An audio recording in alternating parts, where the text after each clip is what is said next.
Hello, Captain. I'm sure you have some questions for me. That's why you asked me to come into your office. Sure, I'll actually be happy to answer them.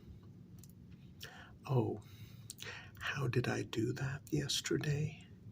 You mean the whole stopping time momentarily, except for you, me, and your daughter, in order to prevent her from getting run over by that speeding delivery truck? Well, it's very simple. Back in 1901, I was part of a British expedition team to Egypt, and we were supposed to investigate a rather smaller than usual, odd looking structure. Yes, apparently there had been a sandstorm, windstorm, call it what you will, and the top of this structure got exposed. And since the professor I was with, I was his assistant, had a ton of political influence in both Egypt and England, well, there we were. Mhm. We managed to get inside, and we found an orb, a rather strange glowing orb. The professor was hesitant to touch it, but I decided, wow, that looks amazing. I was actually compelled to touch it, and I did. Woke up in the hospital about a few hours later, and pretty soon discovered that I had a whole bunch of powers. Well, no. That's silly. I am definitely not a god. No. There's only one God, the God of Abraham and Isaac. I am not a god.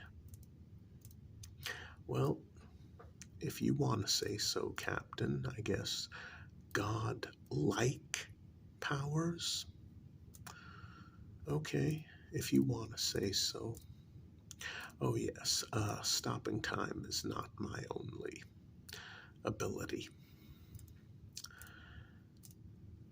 And, well, after a few days, the professor asked me to do what amounted to parlor tricks for me and my new powers. I mean, it was rather surprising. I seemed to have a lot of control over them. It's not like there were any accidents or things like that. Yeah, this was back in 1901. And as for the, well, as for the artifact itself, Professor examined it. There was some strange writing that he couldn't decipher. And in the end, he decided we should return with the artifact. I decided differently. I took it and I smashed it to pieces. The professor wasn't too happy. When he asked me why, I explained it to him. He still wasn't too happy. Oh well. I made him forget almost everything. Yep, him and the rest. I made them all forget, every single one. And I replaced their memories with a trip to Egypt an exploration of an odd structure, but ultimately nothing found inside. No, no. Yeah, I put it in their heads that the odd structure was just a smaller than usual pyramid. Nothing of value inside at all, nothing. Professor was sad that tomb robbers had obviously gotten there long before we did. And then I caused a sandstorm that buried that thing, and I made sure it'll never be resurrected. That's right. That's right. You might be wondering why I smashed that artifact. Let's just say that the way it works is you touch it, and if it's full of power, as a human being, you get that power. You live considerably longer than usual, but you continue to age. Eventually you die, and when it does, the power goes back into the artifact or the orb until someone else comes along and touches it, or apparently has a compulsion to touch it. I don't know. No, I don't think you understand, Captain. I didn't smash that orb because I wanted to keep this power forever. I smashed it because I knew if anyone else ever got it, they would horribly abuse it. Why do you think the ancient Egyptians buried it and buried that temple? Oh yes, they did that. How do I know? Well, everything that's ever happened to the orb, its memories, for lack of a better term, they get transferred along with its powers. And there have been individuals who have abused that power. And I'll tell you something, Captain. It is so tempting, so incredibly tempting. There were times early on when I did a couple of things I'm not too proud of. Nothing extreme. No. I didn't use the power to kill people, even though there were individuals who got on my damn nerves. I didn't do that. But there were, oh yes, there were a handful of incidents I am not too proud of. Well, when you're a professor's assistant and you have no power, not even among other human beings, and you get power, oh, it is so tempting. And I guess probably expected that you abuse it a bit. Like a teenager who finally gets his driver's license, and dad lets him borrow the family car. He finds a nice stretch of road, or maybe he takes it on the highway, and he sees what that engine can do. Oh, yes. And then he gets pulled over for speeding and gets a huge ticket. But that's the thing. Even the police officer pulling him over understands on a certain level. All right, You never had freedom before, couldn't drive before, not legally. Now you've got your license, now you've got a car.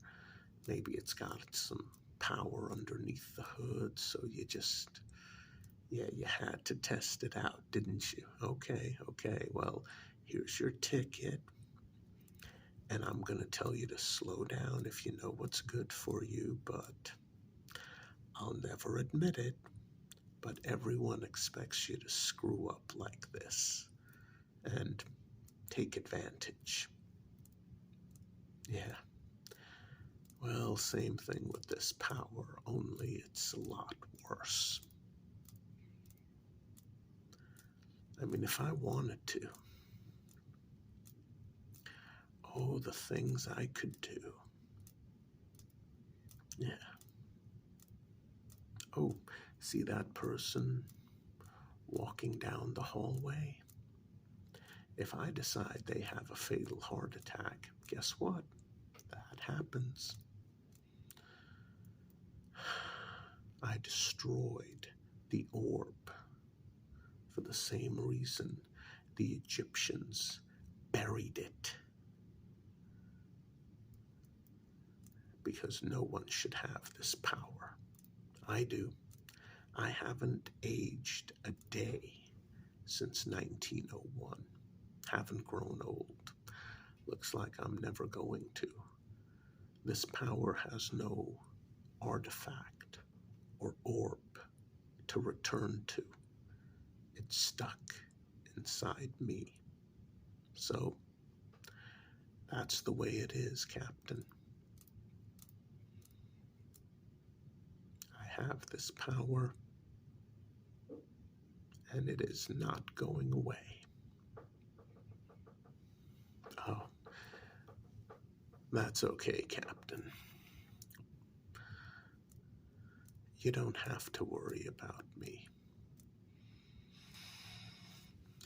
What am I going to do? I'm just going to keep existing. If you want to know the truth, I can't stand people. I really can't. Children, that's a different story. I don't like seeing children get hurt or killed. So when that delivery driver took that corner way too quickly, and your little girl ran out into the street, I decided to do something about it. I decided to get involved. I decided to interfere.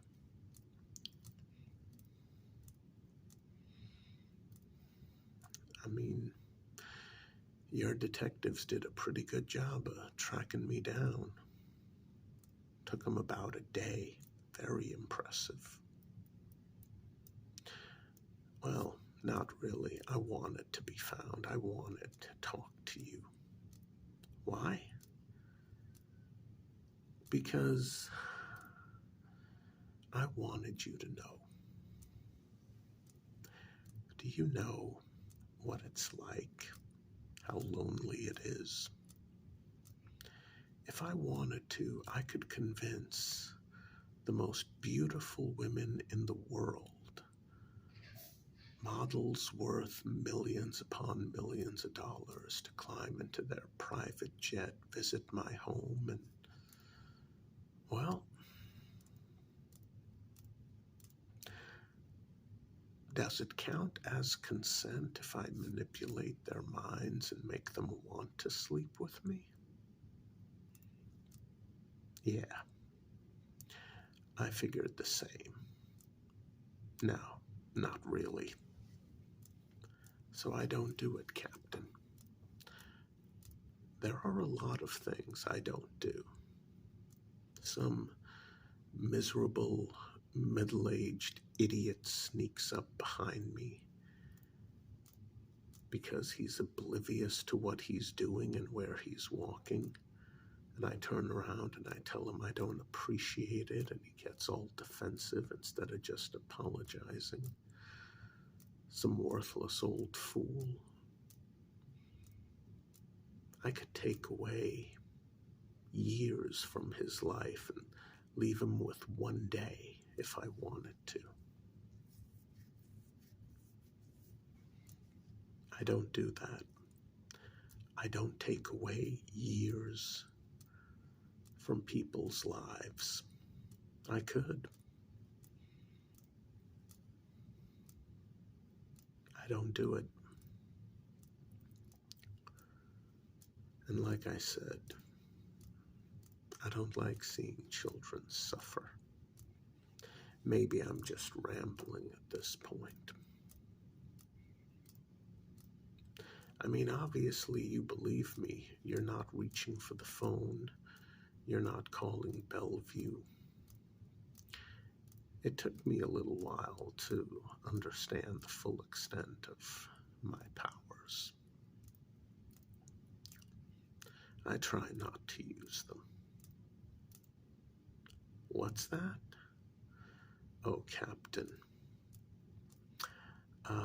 That's going to be a hard no from me. Why should I? Yeah. Maybe, just maybe I could do that, but why? Like I said, I guess you could say I have God-like powers, but I'm not God, and I don't have his powers. Yes.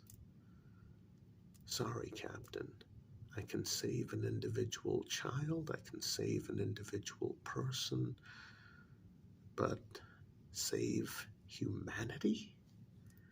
Yeah.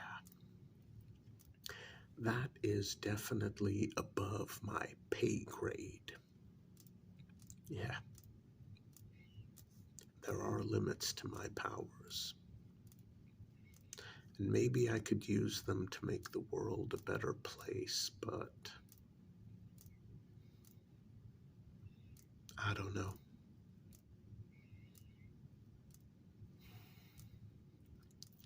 Imagine if the world found out that I exist, that I don't grow old, that I can't die. Oh yeah. Well, over the years there have been accidents, you know. Even I get caught off guard every now and then. I survive them without a scratch. What can I tell you, Captain? Honestly, if you were to pull out your Glock and empty the entire magazine into me, it would just tickle. I'm not even joking. But yeah, that's how it is with me. Can't die. And I knew that when I smashed that orb. I knew I would get bored with life. I would get bored with people. I would get angry at people. Every day I work very hard not to lose my temper, not to lose control. Maybe I made a mistake moving to America about 50 years ago.